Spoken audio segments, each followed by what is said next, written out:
5 വർഷത്തിനുള്ളിൽ കാർഷിക കയറ്റുമതി ഇരട്ടിയാക്കും. അരിക്ക് പുതിയ ആഗോള വിപണികൾ തുറക്കാനും ലക്ഷ്യമിട്ട് ഇന്ത്യ.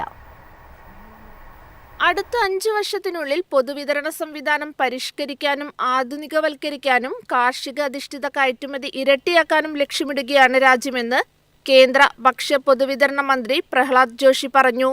ഒപ്പം ഇന്ത്യൻ അരിക്ക് പുതിയ ആഗോള വിപണികൾ തുറക്കാനുള്ള നീക്കത്തിലാണ് കേന്ദ്ര സർക്കാർ. വികസിത് ഭാരത് 2047ലേക്കുള്ള രാജ്യത്തിന്റെ ശ്രമത്തിൽ 2025 ഒരു സുപ്രധാന നാഴികക്കല്ലായിരിക്കും. നമ്മുടെ കർഷകരും ഉപഭോക്താക്കളും ഈ കാഴ്ചപ്പാടിന്റെ കേന്ദ്രമായിരിക്കുമെന്നും അദ്ദേഹം പറഞ്ഞു.